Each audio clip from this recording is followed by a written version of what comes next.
Este mes ya hoy cambiamos de temática.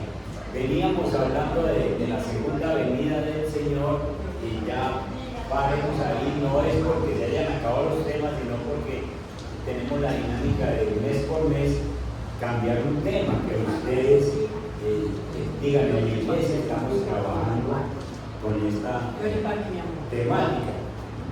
Y entonces este mes empecemos desde hoy con una nueva temática. Y la temática es que la fe del cristiano tiene que ser probada. La fe del cristiano tiene que ser probada. En pocas palabras y en paisa es que Dios a usted lo prueba con circunstancias que usted no entiende. Y entonces usted cree que cuando entra a la iglesia cristiana todo es playa, brisa y mar, y que todo le va a salir color rosa.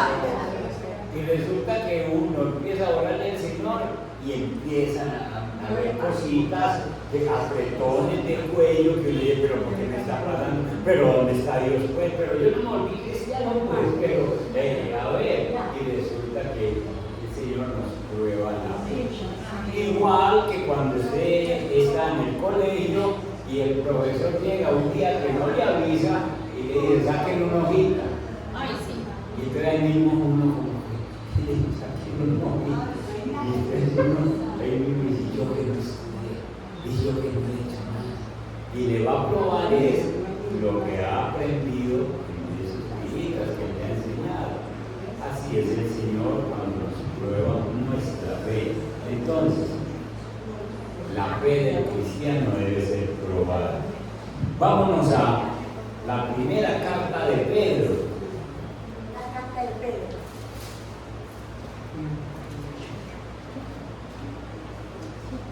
En el capítulo 1 y el verso 3. Estamos estrenando. Yo busqué otra más fácil. Mejor para poder venir. Buena letra, está bien. ¿Te gusta eso? Sí, se ve grande. En el versículo, desde el versículo 3 nos vamos a ir hasta el versículo 7. Entonces, bendito, esto lo está escribiendo Pedro. ¿Saben? Antes de que empecemos, díganme algunas cositas de Pedro. ¿Qué saben de Pedro? ¿Cómo era su carácter? Muy fuerte. Fuerte carácter, como muy fluctuante su fe, ¿sí o no? Unas veces creía y otras veces igualito a nosotros. Igualito a nosotros. Pedro, a Pedro le pasaron muchas pruebas. Tuvo que pasar muchas pruebas. Y precisamente es el que escribe esta Biblia. Bendito el Dios y Padre de nuestro Señor Jesucristo, que según su grande misericordia nos hizo renacer para una esperanza viva por la resurrección de Jesucristo de los muertos. Entonces lo que está diciendo Pedro es que nosotros nacimos de nuevo, volvimos a nacer por pura misericordia del Padre, que quiso que nosotros tuviéramos un nuevo nacimiento. Y el nuevo nacimiento es que nosotros recibimos a Cristo en nuestro corazón y entonces empezamos a cambiar en muchos aspectos de nuestra vida, pero por pura misericordia. Entonces, si no es por la resurrección de Jesús, nosotros no podíamos hablar de un nuevo nacimiento. Verso 4. Bueno, vamos a la 4. Para una herencia incorruptible, incontaminada e inmarcesible, que está reservada en los cielos para vosotros. Entonces tenemos una herencia que es incorruptible, incontaminada e inmarcesible. Inmarcesible quiere decir inmarchitable, nadie la puede mermar. Y después podremos hablar más de esos atributos. Verso 5, que sois guardados nosotros, que que somos guardados por el poder de Dios mediante la fe para alcanzar la salvación que está preparada para ser manifestada en el tiempo posterior, en lo cual vosotros os alegráis, es decir, nosotros nos alegramos mucho por este llamamiento, por esta fe que el Señor nos ha puesto, en lo cual vosotros os alegráis, aunque ahora por un poco de tiempo, si es necesario, ahora, por un poco de tiempo, si es necesario, tengáis que ser afligidos en diversas pruebas. El apóstol Pedro está diciendo que nosotros, mientras andamos en este mundo cristiano y viviendo el cristianismo, tenemos que ser afligidos en diversas pruebas. Tenemos que ser afligidos. Y uno dice, ¿por qué tengo? Pues porque el Señor quiere probar tu fe. El Señor quiere probar si realmente estás hecho como una nueva criatura, como un nuevo ser que confía en el Señor. Y tener que ser afligido en diversas pruebas, es decir, a usted le pasa una cosa, a usted le pasa otra, a usted le pasa otra, a usted le pasa otra, pero a la final todos estamos en diferentes pruebas, el 7. Para que sometida a prueba vuestra fe, mucho más preciosa que el oro, el cual, aunque perecedero, se prueba con fuego. ¿Cuántos grados se necesita para derretir el oro? ¿Cuántos creen ustedes? 1200 grados. 1200 grados. Entonces se mete, porque el oro cuando sale de la peña, de la veta, no es puro. Y entonces lo meten en un crisol y lo meten a 1200 grados y entonces se quema el zinc, el estaño, otras cosas que vienen, impurezas, y entonces se va colando el oro a 1200 grados. Entonces, miren lo que está diciendo Pedro, que vuestra fe es mucho más preciosa que el oro. El oro se prueba con fuego para que sea oro puro.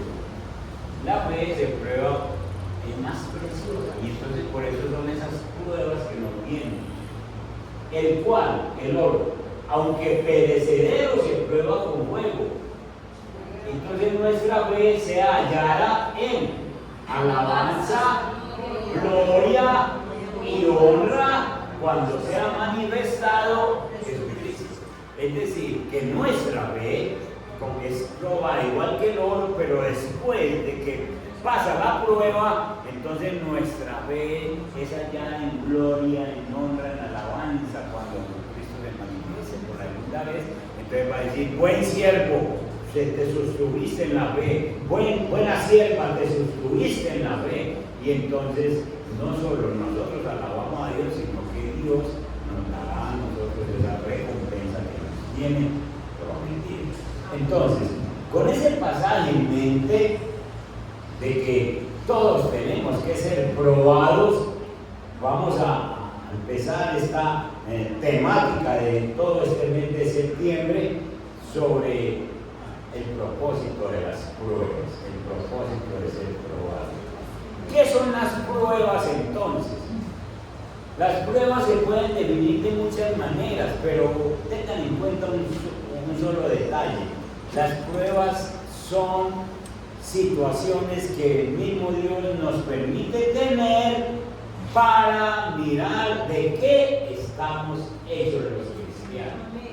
Es decir, en un problemita pequeño se sabe cómo está el cristiano, si confía en Dios o si no confía en Dios.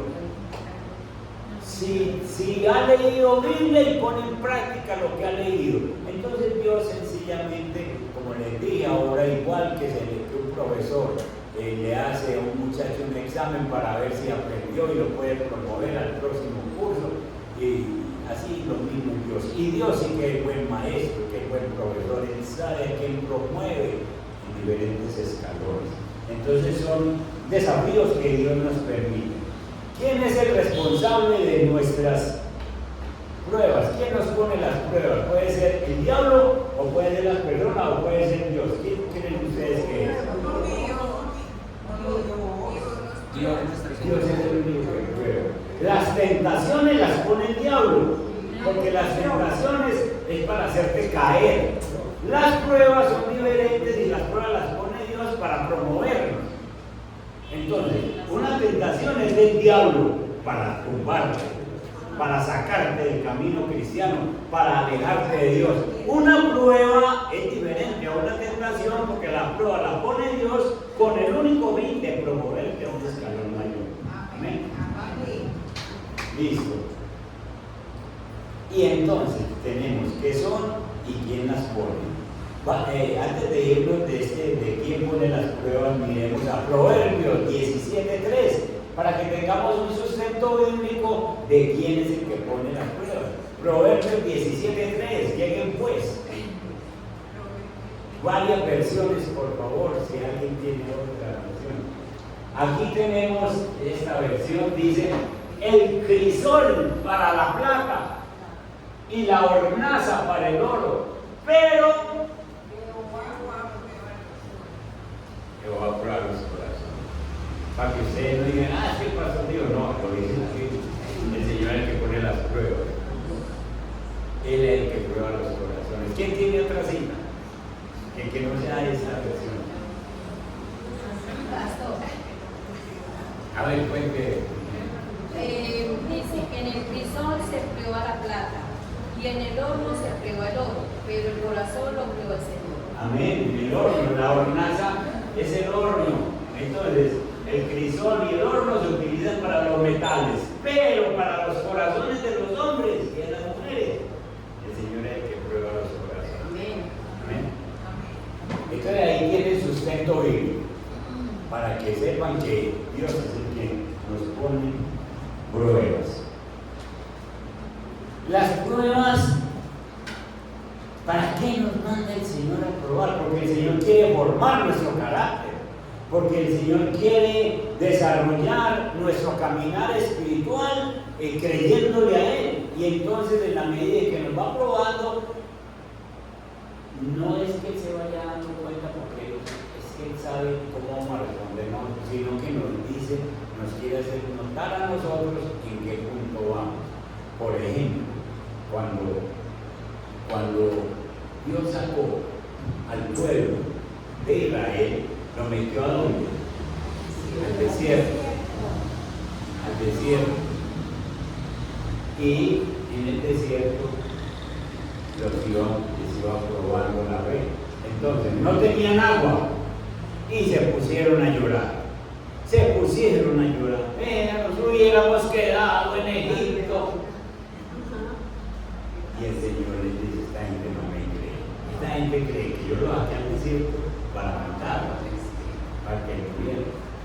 Vea, Moisés, coja esa roca, una roca milenaria que estaba ahí en pleno desierto, denle un golpecito a esa roca, mira que les saco de ahí para que sepan por quién haces. Pero a la vez, el Señor le estaba diciendo: ustedes no me creen, ustedes creen que andan por el desierto solos. Entonces las pruebas es para mostrarnos. Dios ya sabe cómo vamos a responder ante la prueba, pero es para mostrarnos. Es como si me dijera: si ven vos con los ojos, si ven vos, o no me crees todavía. Vos decís que sos cristiano y no me crees, o no crees que te puede hacer un milagro. Y por eso es que con las pruebas cada rato nos da una escuela que uno tiene que volver como a abrir los ojos y empezar a caminar. Entonces somos probados es precisamente para que nosotros desarrollemos nuestro carácter cristiano, para que nosotros podamos desarrollar un mayor caminar espiritual con Dios. Las pruebas no son acontecimientos negativos en tu vida. Dios tiene algo que mostrarnos con Él. Las pruebas desarrollan resistencia espiritual. Y entonces Dios nos quiere llevar a ser cristianos perfectos, completos, cabales. Miren a Santiago capítulo 1, el verso 3. Bueno, miremos desde el verso 1, Santiago, ahí atrásito de Pedro, desde el verso 1. Santiago, este Santiago es hermano de Jesús. ¿Sabían ustedes eso, cierto? Jesús es hijo de Dios, no es hijo de José, pero sí es hijo de María. Y entonces el primer hijo de José y María es Jesús. Es Jesús. El primer hijo de María es Santiago.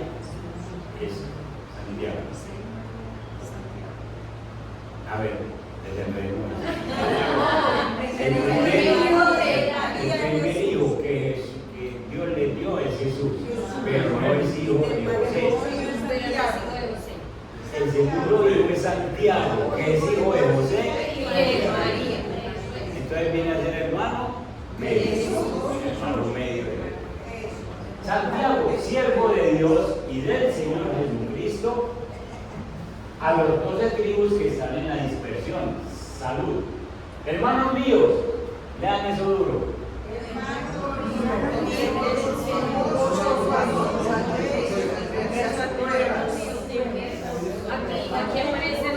¿Qué es lo que hay que hacer cuando tenemos pruebas?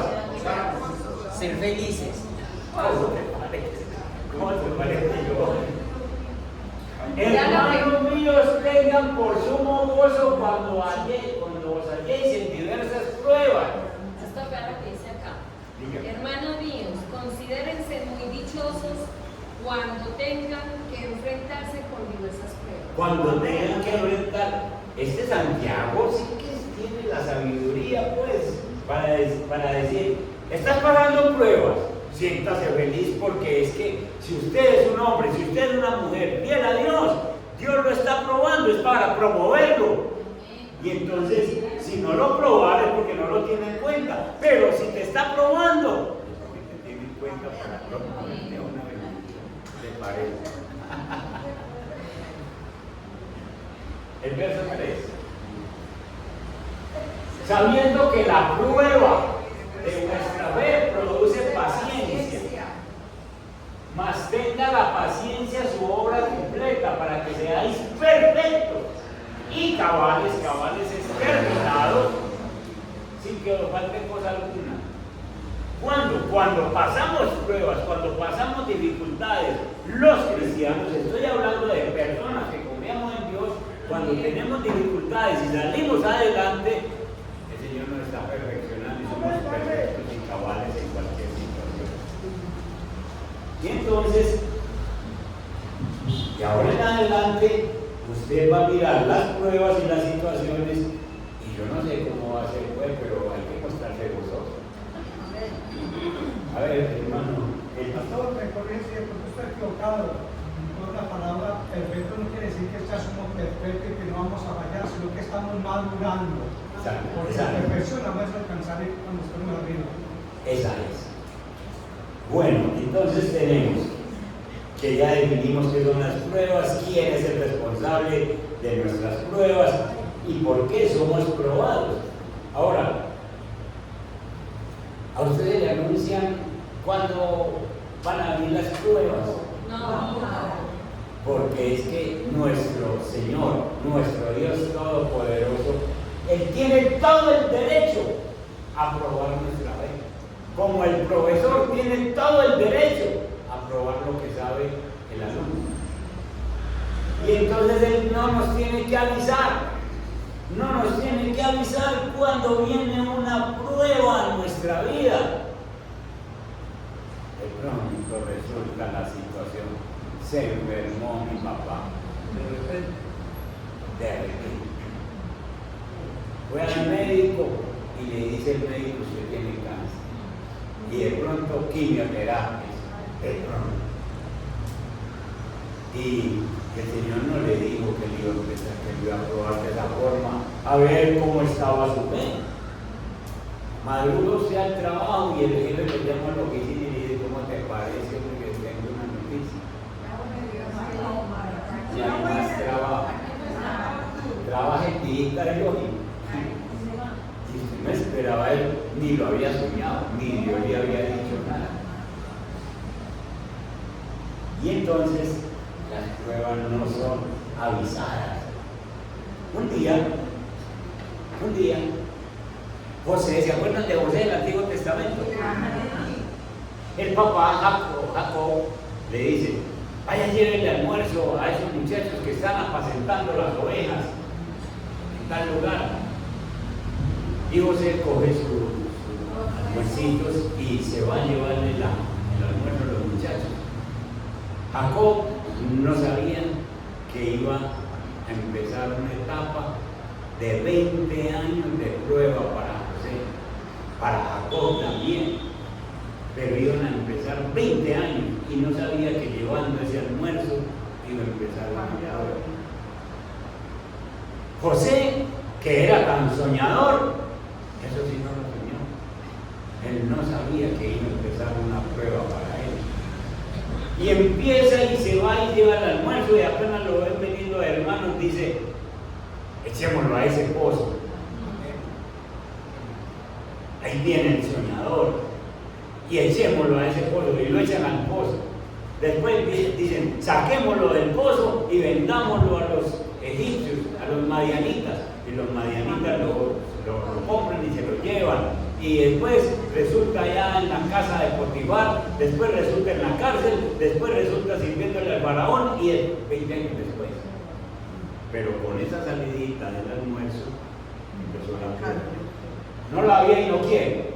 No. ¿Se lo digo? No. Así es todo. Así es con nosotros. Un día recibimos una mala noticia y Dios quiere saber de qué estás hecho, dónde está tu fe en Él. Un día te dan tener un problema económico y Dios quiere saber de qué estás hecho, a quién le estás confiando. Así es todo, así es con Dios. Él sencillamente prueba nuestra fe y tiene todo el derecho a probarnos. Hay gente que le ha tocado cosas muy duras en la vida, muy duras. Ahora mismo recuerdo cuando tumbaron las Torres Gemelas, entrevistaron a un hombre que tenía una niña cargada, lleno de ceniza, y la niña llena de ceniza. Y estaba dándole gracias a Dios en medio de ese gentío y de ese cenicero. Estaba dándole gracias Dios, gracias. Y lo entrevistan y dicen: ¿usted por qué le está dando gracias a Dios en medio de esta situación? Porque allá murió mi esposa y otra hija, y el Señor me dejó esta para que yo no quedara sola. Sacó una hija y le estaba dando gracias a Dios. ¿De qué estás hecho cuando viene una crisis en tu vida?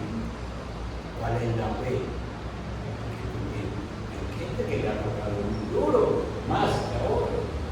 Y entonces Santiago nos dice: pero tengan por sumo gozo esa situación. Pero es que una cosa es saber en el versículo. Santiago dice: hermanos míos, tengan por sumo gozo. No dice siquiera gozo, sino sumo, el máximo, el 100%, cuando estés siendo probado. Tenga por sumo gozo cuando está siendo probado, porque el Señor está mirándolo para levantarlo. Pero una cosa es saberse el versículo y otra cosa es que le llegue a uno un recibo que le diga: va a perder la propiedad porque no es capaz de pagar la hipoteca. Y entonces uno no puede estallar en sumo gozo, ¿sí? Dios mío, ¿cómo manejar eso que dice la Biblia? No, lo que tienes que decir: Señor, me tocaste, Señor, me estás mirando, Señor, ¿qué quieres conmigo? Señor, esto es suyo. Señor, ve a ver entonces cómo trato este asunto, que yo no se la dedique a otras personas por lo que a mí me está pasando, porque hay personas que les viene una crisis y chocan los otros, ¿cierto? Me voy de la casa. ¿Sabe qué? No íbamos más juntos. ¿Sabe qué? Esto se acabó, es que yo no fui capaz con esto. Y entonces toman las cosas por otro lado en vez de encaminarse con el Señor. Otra cosa es que le den a uno esa mala noticia. Una cosa es que le digan a uno, usted está enfermo y vamos a ver cómo le tratamos ese asunto, y otra cosa es que le digan, mañana empieza quimioterapia. ¿Cómo se siente uno? ¿Cómo se siente uno? Otra cosa es que lo llamen a uno y le digan, hay un familiar que tenía tuvo un accidente automovilístico y no sabemos todavía qué pasó, cómo se siente uno. Entonces son pruebas, son dificultades en la vida en la que Dios de alguna manera quiere levantar nuestra fe.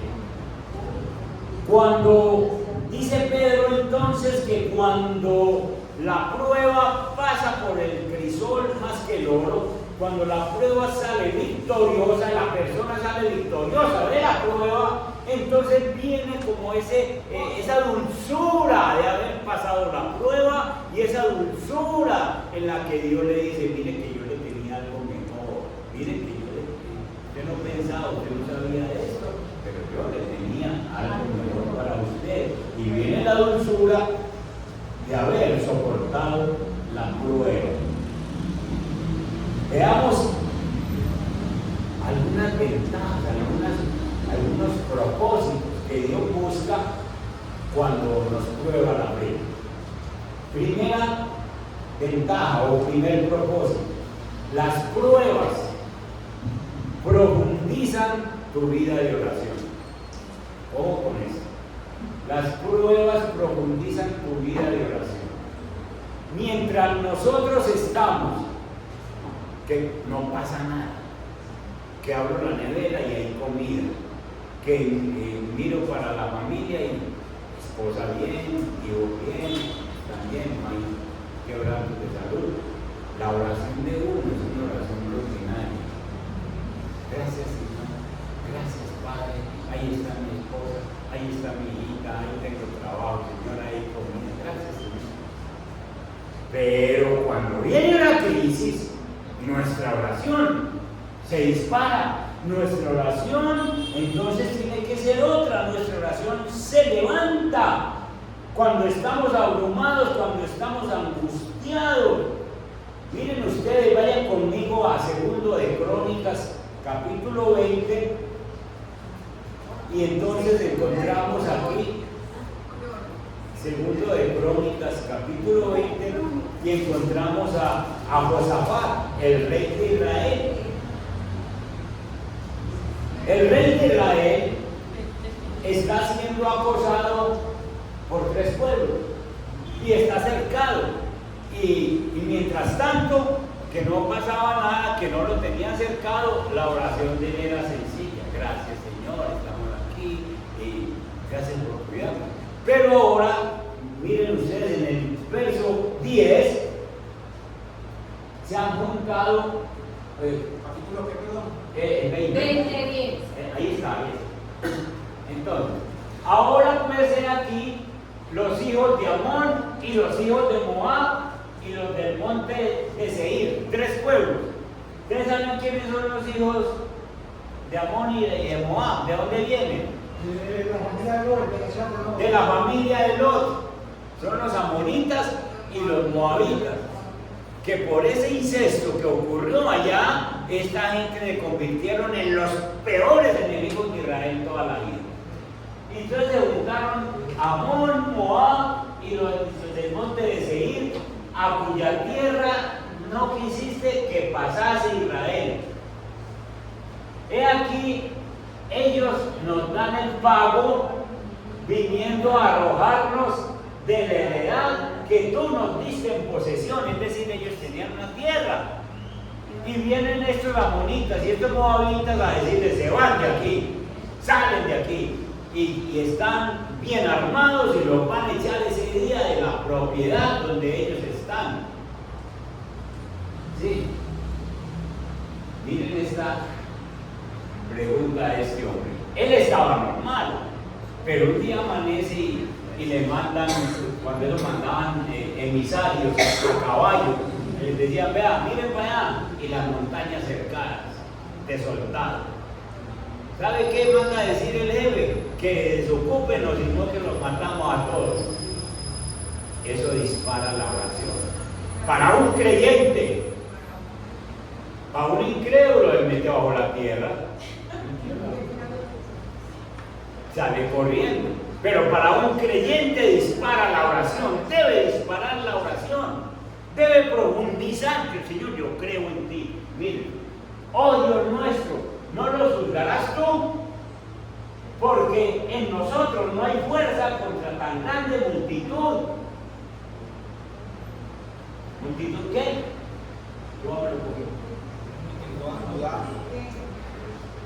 Porque en nosotros no hay fuerza. Lo que está diciendo Josafat es: Señor, nos están echando de nuestra tierra. Yo no tengo cómo enfrentar ese pueblo. Yo no tengo. Usted no va a hacer nada. Usted que es mi Dios. Usted que permitió que esa gente vengan aquí a acosarme. ¿A quién voy a mirar yo? Sino a usted, Señor. ¿Y por qué no cogemos esto de una vez para nosotros y entienda y me diga: Señor, usted es el que debe juzgar esta situación que yo estoy viviendo, la suya, personal? Señor, mire lo que me están haciendo. Señor, mire lo que está pasando. Meta usted su mano, porque yo no tengo con qué, Señor. Yo no tengo esta fuerza, yo no tengo este poder. Yo no tengo con qué enfrentar esta situación. No va a hacer nada, Señor. Yo creo en usted.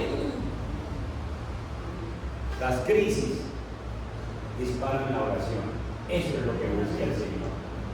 Una prueba y a ver dónde está tu oración. No la misma rutina de siempre, no la misma, sino: Señor, yo necesito que metas tu mano. Yo necesito que todas te metas tu mano. Y toda Judá estaba en pie delante de Jehová, con sus niños, sus mujeres y sus hijos. ¿Qué hizo Josafat? Reunió todo el pueblo. Vamos a orar, vamos a orar. Vamos a orar porque necesitamos que Dios nos responda. Nosotros somos el pueblo, nosotros somos los que creemos en el Señor, nosotros somos los cristianos. Entonces vamos a orar. No esperamos eso y llegó. Hace año y medio, más, hace 2 años, estamos ahí en el otro local. Un día cualquiera me llaman por teléfono los dueños de ese local y me dicen: vamos a vender el local y necesitamos o que nos compren o que nos desocupen, porque necesitamos el local, necesitamos venderlo. En un principio yo les dije: bueno, ¿y cuánto vale? 1.400 millones de pesos. No, ¿verdad? Ese local está muy bien situado, vale 1.400 millones de pesos. Yo les dije: no tengo a hablar. Entonces me preocupa. Después me llamaron y me dijeron: vale 1.200. Después me dijeron: le rebajamos a 1.000, ahora sí. Y todavía no puedo. Pero yo venía tranquilo y mi esposa venía tranquilo y la iglesia venía tranquila. Tenemos donde congregarnos, tenemos donde llegar. Pero el Miguel tuvo que mover algo, porque nosotros empezamos, mi esposa y yo empezamos a pensar: ¿qué va a pasar con la iglesia? ¿Para dónde nos vamos a ir? ¿Qué hacemos? Mi esposa es muy práctica y me dice: iglesia de Dios, no sabe lo que tiene para dormir, vamos a orar. Y cuando traíamos una oración así de esas rutinarias: gracias Señor por la iglesia, gracias Señor por la comida, gracias Señor por los hijos, gracias Señor, no nos pasa nada. La oración tuvo que dispararse. Y ya por la mañana, a mediodía, por la tarde: Señor, ¿qué vamos a hacer? Señor, nosotros no tenemos con qué, Señor, nosotros no sabemos por dónde irnos. Y ore, iglesia ore, y todo ore, y nosotros más que nadie, ore, Señor, muéstranos qué hacer. Y un día cualquiera le dije a mi local. No vamos a buscar local. Si es el Señor, Él sabe dónde nos va a llevar Dios. Y allá, en la unidad donde vivimos, en la portería, ahí una señora hablando con el velador me dijo, déjenme poner un letrero en la vitrina, en el espejo allí, de que estoy alquilando un local cerca de la plaza. ¿Qué me ha dicho el Señor? No tuvo que poner el letrero y nosotros le estábamos escuchando, mi esposa le estaba escuchando. ¿Dónde es que tiene un local? Diagonal a la plaza. No lo hemos visto. Vaya, ya tenga la llave. Esa era esa. ¿Lo encontró quién?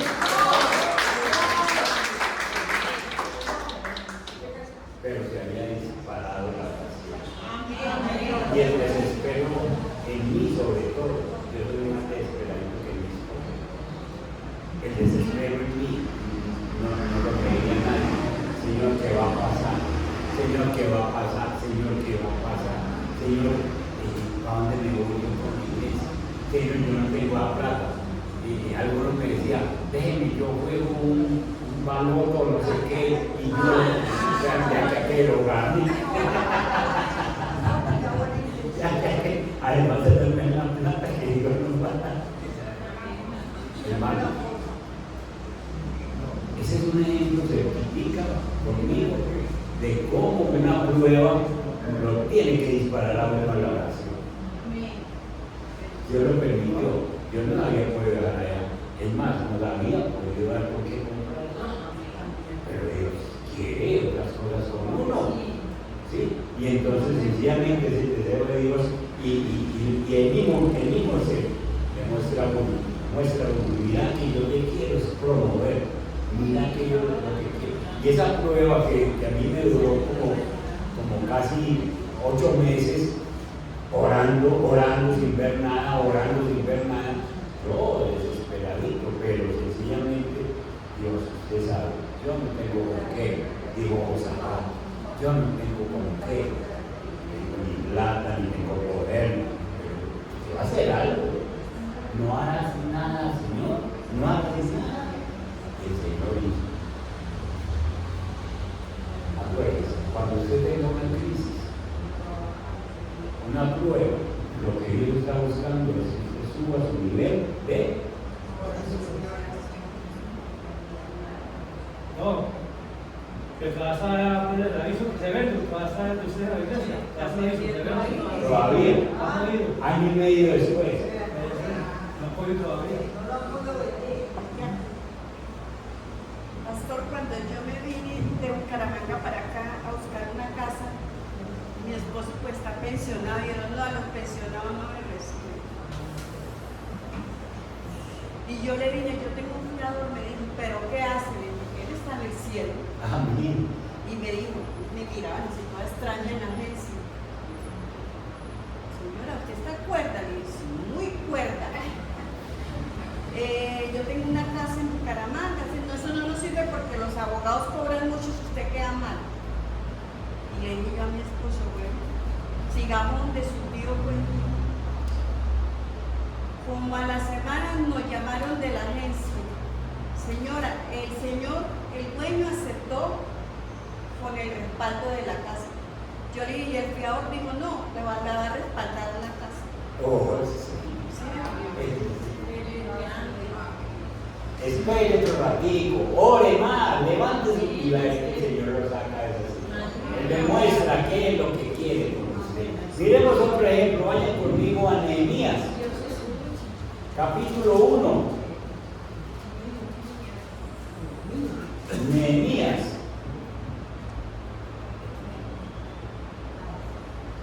Nehemías es un hombre que es copero del rey. ¿Saben cómo vive un copero del rey? ¿Cómo creen que vive? Muy bien.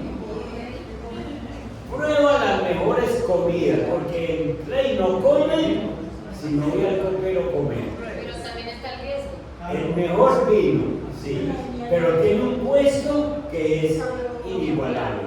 Y entonces Nehemías está súper bien. Nehemías es israelita, pero está allí en ese otro país y vive muy bien. Y Y entonces la oración de Nehemías por ahora es: gracias, Señor, por este trabajito que me has dado. Gracias, Señor, por mi familia. Mire cómo la tenemos de bien. Ah, Señor, cómo me has bendecido. Y en el verso 3, llegaron unos hermanos de Israel a visitar a Nehemías y me dijeron: el remanente, los que quedaron de la cautividad allí en la provincia, están en gran afrenta. Es decir, la gente, los hermanos, los familiares tuyos en Israel están en gran mal y afrenta. Y el muro de Jerusalén derribado y sus puertas quemadas a fuego. Lo que les está llevando es una noticia que mala con toda la familia que está viviendo en Israel. De un día para otro, a Nehemías se le acaba la alegría. Le llegó la prueba, le llegó la crisis, le llegó la dificultad, ¿sí?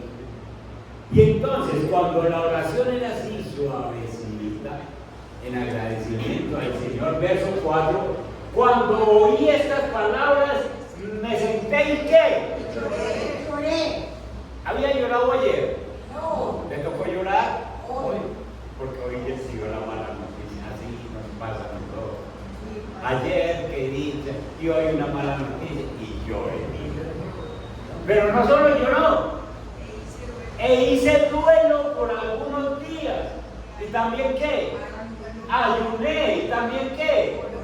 Y oró más de la cuenta delante del Dios de los cielos. Llegó la crisis y la crisis dispara la comunión con Dios. La crisis dispara la oración. Oraciones más argumentativas, oraciones más profundas, ya no la oración de 2 y 3 pesos, de Señor, gracias por la comida, y a dormir. No, eso ya no sirve. En una crisis hay que, Señor, dice, mira pues donde te puse para que me busques, que yo te voy a sacar. Y ahí está Nehemías entonces orando, porque estos hombres sabían que esa situación había que ponérsela a Dios inmediatamente, porque las crisis son para ellos, las pruebas son para profundizar en nuestra vida de oración. Porque primera de Pedro capítulo 5, verso 7, también parece que estos hombres la conocían bien ese versículo. Dice que nosotros debemos descansar en el Señor. Miren esto. Miren esto y grábenselo. Echando toda vuestra ansiedad sobre Él, sobre Cristo. ¿Por qué? Porque Él tiene cuidado de nosotros. Entonces, esa ansiedad que vos tenés, échela, póngala sobre Él. Aquí hay un resultado de por qué hay que ponerla sobre Cristo, porque Él tiene cuidado de nosotros. Entonces, te está probando, échele la ansiedad allá, suéltasela toda, paséesela a Él, porque Él tiene cuidado. Que hubiera que no dijera esta segunda parte y uno diría, no, pues la ha hecho sobre Él y qué, pero es que la niña es perfecta. Eche la ansiedad sobre Él, porque Él tiene cuidado. Él tiene cuidado de nosotros. Él sabe qué están buscando con nosotros. Bien, entonces, ya sabes que el primer punto que está siendo probado es porque Dios quiere levantar tu nivel de oración para solucionar eso. Él quiere madurar, quiere perfeccionarte en eso. Y un segundo punto, después tendremos tiempo de ver más, pero un segundo punto. Las pruebas aumentan tu conocimiento de la palabra y el conocimiento del carácter de Dios. Cuando nosotros somos probados, conocemos más de la palabra de Dios y conocemos más de cómo es el Señor, de su carácter, de cómo es el Señor. El Señor mandó a los israelitas al desierto. El Señor hubiera podido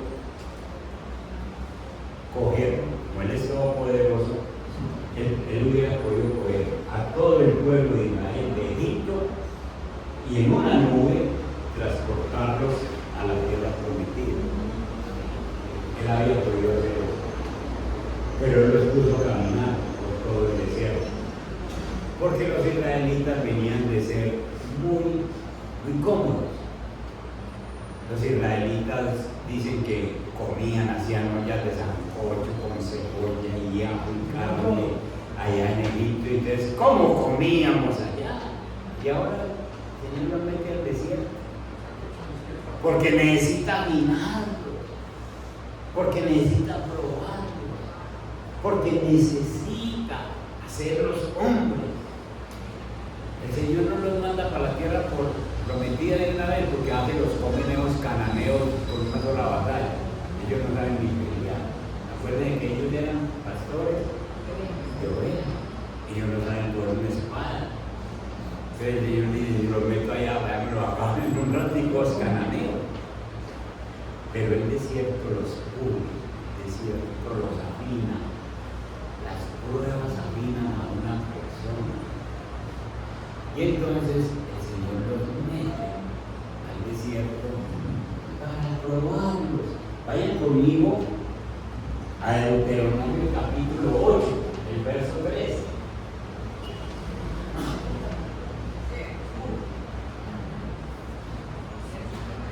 Miren esto. El Señor le está diciendo al pueblo: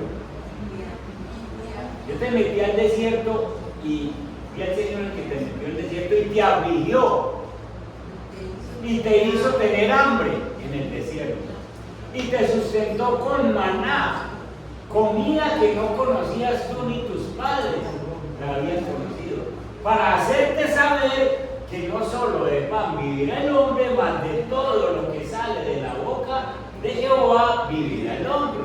Entonces el Señor mete al pueblo al desierto. Ellos les enseñaban a hacer comida, ellos sabían cocinar y hacer comida en Egipto, pero en el desierto no hay de qué hacer comida.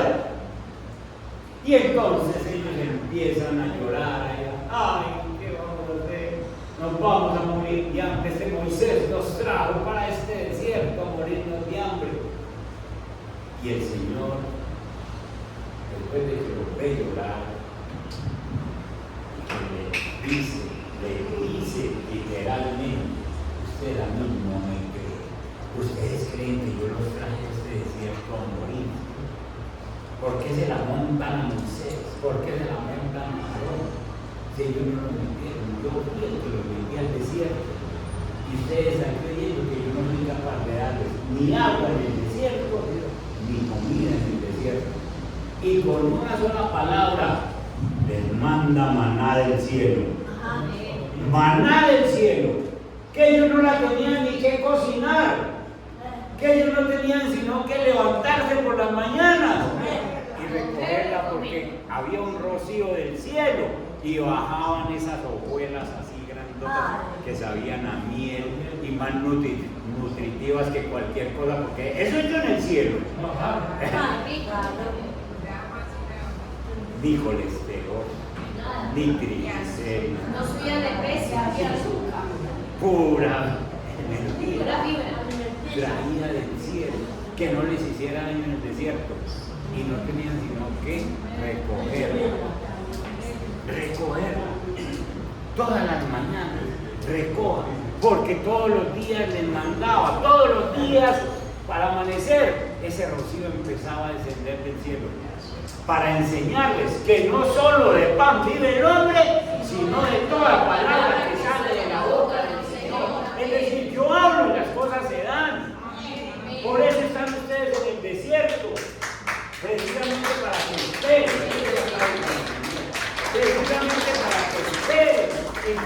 ustedes no necesitan sino que el Señor dé una palabra y el problema se acaba. Pero tiene que estar en el desierto, pero tiene que estar en situaciones para que conozca a Dios. Esos israelitas, si no hubiesen pasado por el desierto, no saben quién es Dios. En el desierto se conoce el carácter de Dios. En el desierto se conoce la mano de Dios. En las pruebas es donde usted conoce cómo es que Dios actúa, cómo es que Dios obra. Y ahí les manda maná. Tan incrédulos estos berriondos israelitas que Moisés les dice: ¿saben qué? Todos los días recojan y no guarden nada, porque mañana el Señor vuelve y manda. pero había algunos de esos acaparadores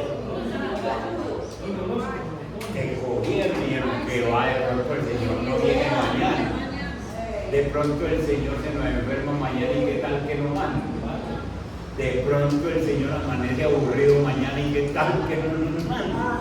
¿Sabe qué? Guardemos, y cogieron más de lo que se podían comer y lo guardaron. ¿Y saben qué pasó? A la medianoche se asomaron a repelar, a comer otro poquito, y estaba lleno de gusanos. ¿Y sabe qué le está diciendo el Señor con esos gusanos? Ustedes no me creen. Ustedes no me creen. Viendo una situación en la que están y ustedes no me creen, Dios les está probando la fe. Porque Dios les está diciendo salgan todos los días. Y por eso es que en el Nuevo Testamento quedó escrito: danos hoy nuestro pan cada día. Cosa que hay que leer diario y hay que orar diario: danos hoy nuestro pan de cada día. No es que yo me quede para 8 días y mañana piensa que usted tiene apetito. Puede tener comida, entonces por eso hay que decirle a Dios: dame un pan, porque eso viene de allí. Y entonces, miren estas bendiciones en pleno desierto. En el desierto yo tengo que enseñar que no solo de pan vive el hombre, tengo que aprender que no solo de pan vive el hombre, sino que yo espero una palabra del Señor. ¿Cómo aprendemos a conocer el carácter de Dios en medio de las pruebas? El salmista dijo en el Salmo 119, verso 71. Verso 71.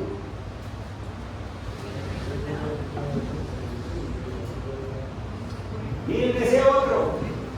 Miren esa otra perla que hay ahí. Bueno me es haber sido humillado para que aprenda. Es decir, si tú no me humillas, si tú no me quebrantas, si tú no me pruebas, yo no te aprendo a conocer. Bueno me es haber sido humillado para que aprenda tus estatutos. Qué sabiduría la es la mía. Señor, esto me pasó, es para que te conozcas.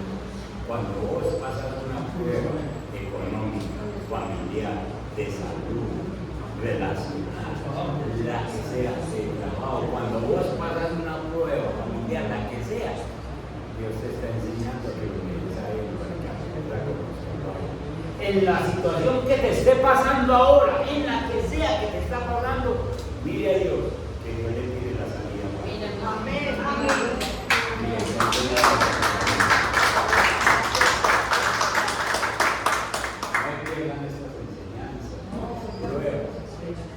Que va a haber una secuencia, vamos a ver las enseñanzas de Job,